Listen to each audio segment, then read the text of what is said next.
The sun hangs low in the African sky, a great molten orb painting the horizon in shades of fire and amber. Here, on the vast plains of South Africa, the day does not simply end, it surrenders slowly to the encroaching shadows. The air, once thick with the day's heat, now carries a gentle coolness, a whisper of the night to come. It moves through the tall savanna grass, creating a sound like a slow, rhythmic exhalation. This is the breath of the land itself, a constant living presence. Every blade of grass, every rustle in the undergrowth, tells a story of survival, a tale as old as the continent itself. It is a place of profound quiet, yet it is never truly silent. The silence is a tapestry woven with 1,000 subtle sounds. A distant crackle of dry leaves might signal the cautious step of a doker, or it could be the patient advance of a predator. The wind carries scents on its invisible currents, the sweet, earthy smell of the red soil, the faint perfume of acacia blossoms, and something else, something primal and sharp, the scent of life and death, inextricably linked. To stand here is to feel utterly small, a fleeting observer in a drama that has played out for millennia. The sheer scale of the landscape is humbling, stretching out in every direction until the earth meets the sky in a seamless, unbroken line. As twilight deepens, the world transforms. The familiar shapes of the day melt away, replaced by a realm of silhouettes and suggestions.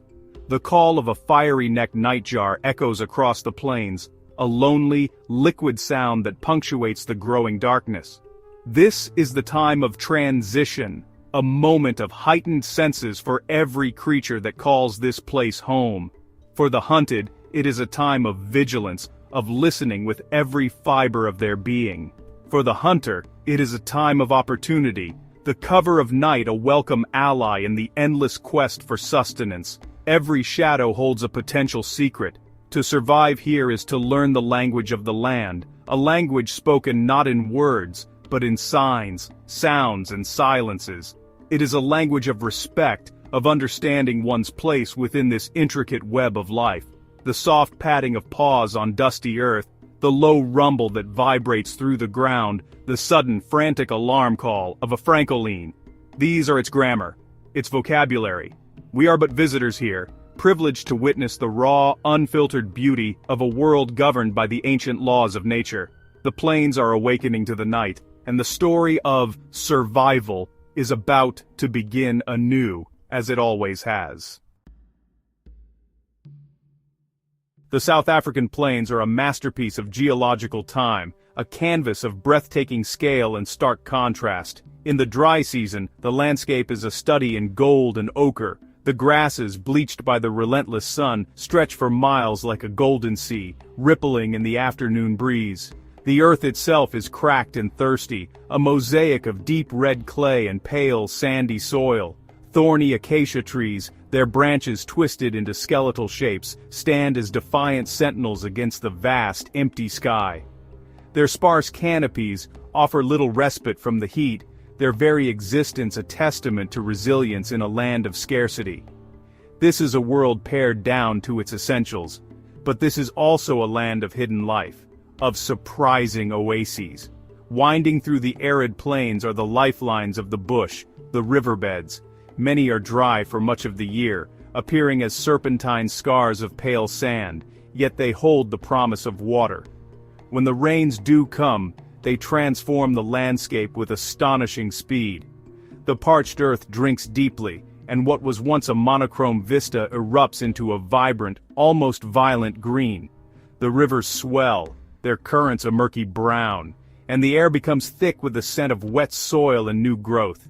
It is a time of renewal, of feasting and plenty. In the distance, the dramatic escarpments of the Drakensberg Mountains rise like jagged teeth against the horizon, their stone faces catching the light of dawn and dusk. These ancient peaks stand as silent witnesses to the comings and goings on the plains below. Waterfalls cascade from their heights, feeding the rivers that nourish the lowlands. The contrast between the flat, open plains and the towering, rugged mountains creates a sense of profound depth and perspective. It reminds us that this ecosystem is not uniform, but a complex interplay of different environments, each with its own unique character and its own set of challenges for life. The sensory experience of this place is overwhelming. The heat radiates from the ground in shimmering waves, distorting the air and creating mirages on the horizon. The sound of cicadas can be a deafening, electric hum in the midday stillness, a sound so pervasive it seems to be part of the heat itself. Then there is the wind, a constant companion. It can be a gentle zephyr, carrying the scent of wild sage, or a powerful gale that whips dust into stinging clouds, forcing all creatures to seek shelter. To be here is to be constantly aware of the elements, to feel the sun, the wind, and the earth in a way that is both powerful and humbling. There is no sound in Africa more iconic, more capable of sending a shiver down the spine than the roar of a lion. It begins as a low, deep rumble, a vibration that you feel in your chest as much as you hear with your ears. It builds in power, a series of guttural coughs that swell into a full-throated, magnificent roar that rolls across the savanna for miles. It is not a call of aggression, but a declaration of presence, a territorial proclamation that says, "This is my land." The other lions of the pride will often answer, their voices joining in a powerful chorus that reaffirms their bond and their dominance over the plains. To see a pride of lions at rest is to witness a picture of deceptive tranquility.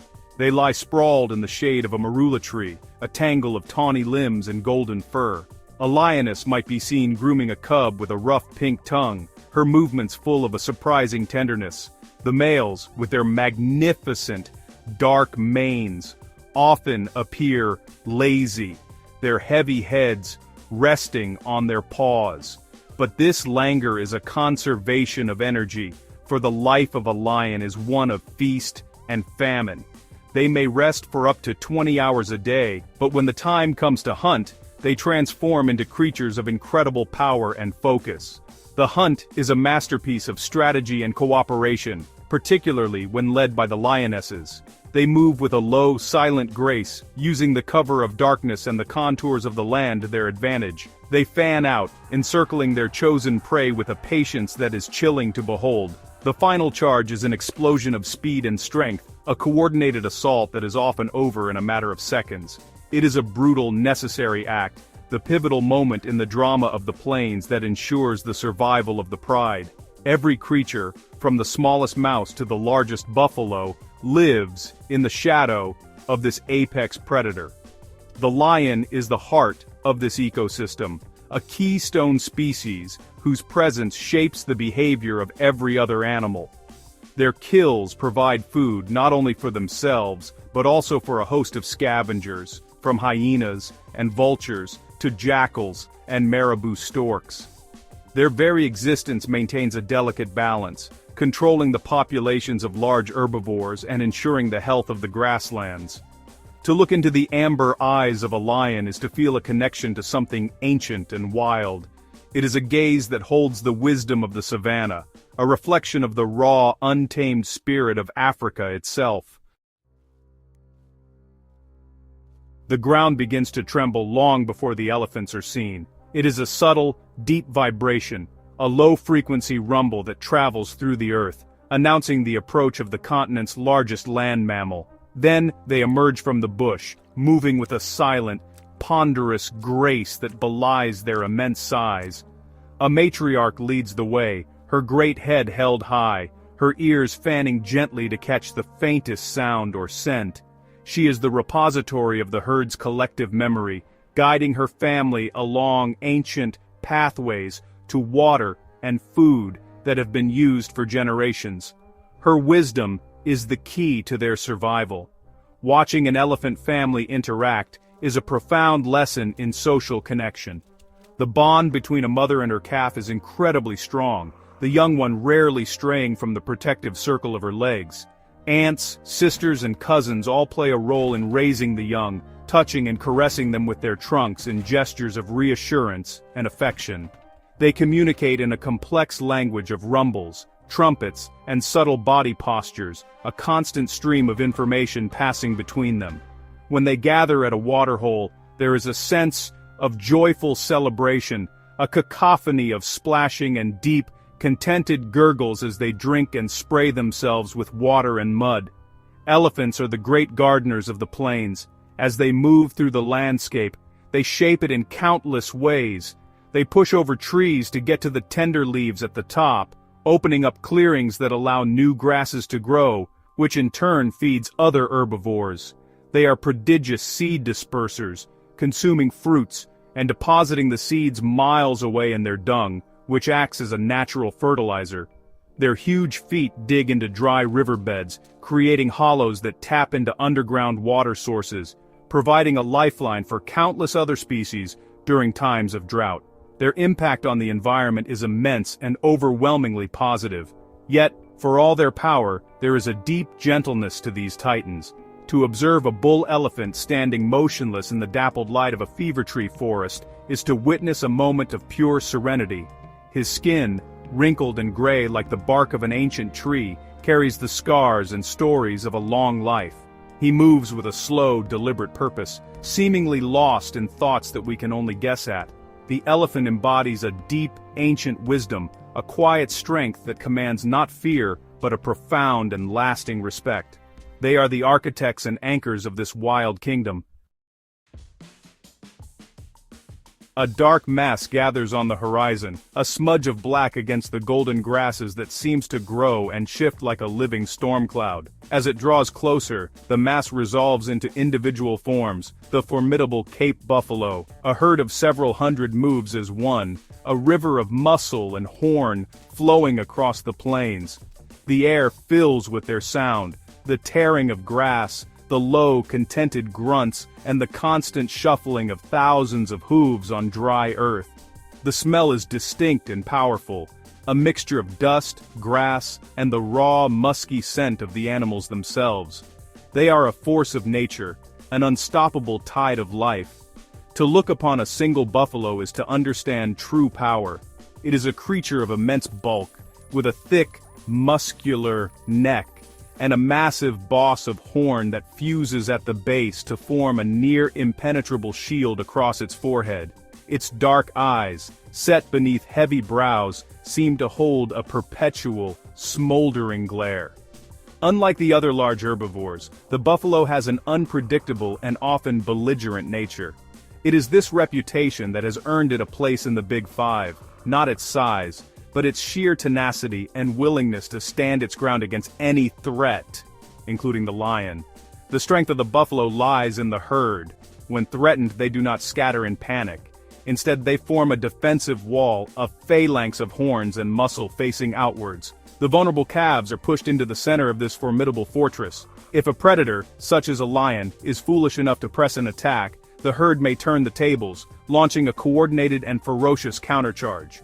This collective defense is a remarkable display of social strategy, a powerful reminder that in the wild, unity is survival.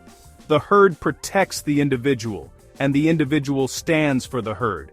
These animals are inextricably linked to the water sources of the plains. They must drink daily, and their movements are often dictated by the need to find a river or water hole. At the water's edge, they wallow in the thick mud, covering their dark hides in a protective layer that helps to ward off biting insects and the fierce sun. This behavior also churns up the mud, preventing the water holes from becoming stagnant. Like the elephant, the buffalo is an engineer of its environment. Its daily routines, shaping the landscape and creating opportunities for other species in this complex and interconnected world. In the dappled light of a dense thicket, or high in the branches of a sausage tree, a pattern of rosettes and spots melts into the leaves and shadows. This is the domain of the leopard, the most elusive and secretive of the great cats. It is a master of camouflage, a ghost in the landscape that can exist unseen, mere feet away from an unsuspecting observer. To catch a glimpse of a leopard is a rare privilege, a fleeting moment when the veil of the wild is briefly lifted. They are solitary creatures, moving through their territory with a silence and stealth that is almost supernatural. The leopard is the perfect predator, a sublime combination of grace and power. Its body is a symphony of muscle, long and low-slung, designed for moving through dense cover. It can climb trees with an agility that defies its size, often hauling prey much heavier than itself high into the branches to keep it safe from scavengers like lions and hyenas. Its hearing and vision are exceptionally acute, perfectly adapted for hunting in the low light of dawn, dusk, and the dead of night. Every part of it, from its sensitive whiskers to its padded paws, is honed for a life of stealth. Suspense is the leopard's greatest weapon. It is a stalker of infinite patience, capable of waiting for hours for the perfect moment to strike. It will creep forward on its belly, using every rock and bush for cover, its movements slow and deliberate, its eyes fixed on its prey. The final rush is a blur of explosive speed, a silent, deadly pounce that is often over before the victim is even aware of the danger. This mastery of the ambush allows it to hunt a wide variety of animals, from small rodents and birds to impala and young zebra, making it one of the most adaptable and successful predators in Africa. The call of a leopard is an unforgettable sound, a rasping, saw-like cough that cuts through the stillness of the night. It is a territorial call, a raw and guttural sound that echoes the wildness of its author. Hearing it in the darkness sends a primal chill through you, a reminder that you are in the presence of a supreme and solitary hunter. The leopard embodies the mysterious heart of the plains, a symbol of the beauty, power, and ultimate unknowability of the natural world. It is the shadow that walks, the spirit of the untamed wilderness. There is a sense of moving back in time when you encounter a rhinoceros. With its thick, armor-plated skin, its ancient, knowing eyes, and the formidable horn that adorns its face, it seems like a creature from a bygone epoch. It is a living relic, a link to a prehistoric world of megafauna. When a rhino moves, it does so with a weight and deliberation that seems to make the very ground solid. They are often seen grazing peacefully, their great heads lowered to the ground, their ears swiveling independently to catch every sound, a picture of immense placid strength. The rhino's life revolves around a simple and predictable routine. They are creatures of habit, often using the same pathways, the same wallows, and the same middens or dung piles to mark their territory. This predictability, sadly, is also their vulnerability. They possess poor eyesight but have an incredibly acute sense of smell and hearing. A sudden shift in the wind can carry a scent that will send them crashing through the bush in a panic, or if they feel threatened, charging blindly towards the perceived danger. Their power is immense, and their charges, though often just a bluff, are a terrifying spectacle of snorting, thundering force. The two species found here, the white rhino and the black rhino, are quite different in temperament and habit. The white rhino, with its wide, square lip, is a grazer, often found in small groups or crashes on the open grasslands. It is generally the more placid of the two. The black rhino is a browser, using its prehensile, pointed lip to pluck leaves and twigs from bushes. It is a more solitary and notoriously cantankerous creature, with a reputation for being highly aggressive and unpredictable. To encounter one in the dense bush is a heart-stopping experience that demands immediate and profound respect. To see a rhino in the wild today is to feel a mixture of awe and melancholy. These magnificent animals are under constant threat, their very existence hanging in the balance. They are a poignant symbol of the fragility of the natural world. Watching a mother gently nuzzling her calf, guiding it towards a muddy wallow where it can cool its skin, is a deeply moving sight. It is a reminder of the quiet, everyday dramas of life that continue in the face of immense peril. The rhino is more than just an animal. It is a living monument, a precious echo of an ancient world that we are in danger of losing forever. The plains are a stage for a constant, unwritten symphony, a composition of sounds that tells the story of life and death. As the sun sets, the day shift of musicians gives way to the orchestra of the night. The frantic chirping of the crickets begins, a high-pitched, incessant hum that provides the bass line for the evening's performance. The mournful whoop of a spotted hyena drifts in from the darkness, a sound that is both eerie and strangely beautiful. It is a call of anticipation, a gathering of the clan before the night's scavenging and hunting begins. Each sound has a meaning, a part to play in the grand narrative. The wind itself is a key instrument in this orchestra. It whispers secrets through the acacia thorns and roars across the open grasslands. For the antelope, it is a carrier of warnings, bringing the scent of a predator from afar and prompting a sudden collective tension in the herd. For the lion, it is a tool to be used, a cloak for its scent, as it stalks upwind towards its unsuspecting prey. The sudden cessation of the cicada's hum, the abrupt silence, can be more alarming than any noise, signaling the nearby presence of a silent hunter like the leopard.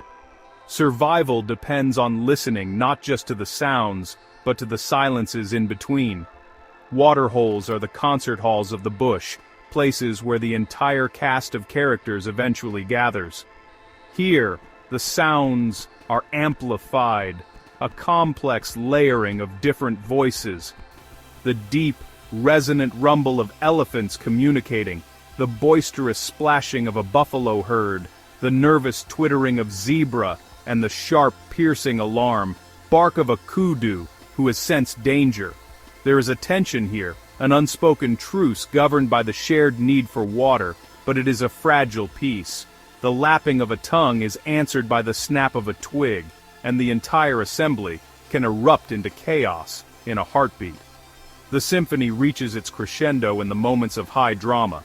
The thunder of hooves as a herd of wildebeest stampedes, a sound like rolling thunder that shakes the ground.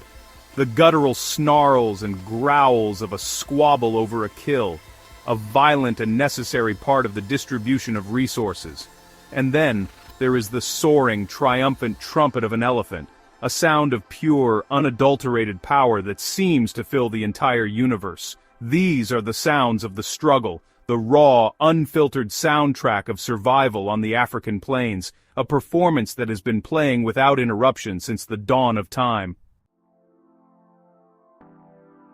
As the first faint light of dawn begins to bleed across the eastern horizon, the night's symphony fades, the deep black of the sky softens to a velvety indigo, and the brightest stars begin to dissolve. A profound stillness settles over the land, a moment of quiet reflection between the world of the night and the world of the day. The air is cool and clean, carrying the scent of damp earth and the distant perfume of night-blooming flowers. This is a sacred time, a moment of pure potential, when the plains seem to hold their breath in anticipation of the sun's return. The first rays of sunlight touch the tops of the mountains, painting them in hues of pink and gold. The light flows down into the valleys and across the plains, chasing the shadows away and revealing the world anew. The call of a lone fish eagle, clear and sharp, rings out from a riverine forest, a definitive announcement that the day has begun. A herd of impala, their coats glowing in the soft morning light, step cautiously from the cover of the bush to begin their day's grazing. The land awakens, shaking off the cloak of darkness and embracing the promise of the light. To stand here and watch the sun rise is to feel a deep and powerful connection to the rhythms of the earth. It is to understand that every sunrise is a victory, a testament to the resilience of life. For the creatures that have survived the perilous night, the warmth of the sun is a welcome relief. For the land itself, it is the start of another cycle of growth and renewal. There is a sense of hope in the dawn, a feeling that no matter what challenges the darkness held, the light brings a new beginning, a fresh chance for survival. This land and its magnificent creatures teach us a profound lesson about our own place in the world. They remind us that we are part of a complex and beautiful tapestry, a web of life that is both incredibly strong and terrifyingly fragile. Surviving here is not about conquering the wilderness, but about finding harmony within it, about showing respect for the ancient laws that govern this place. As the sun climbs higher, flooding the plains with its life-giving warmth, we are left with a feeling of overwhelming gratitude and awe. We are but temporary stewards, privileged witnesses to the enduring epic story of the South African plains.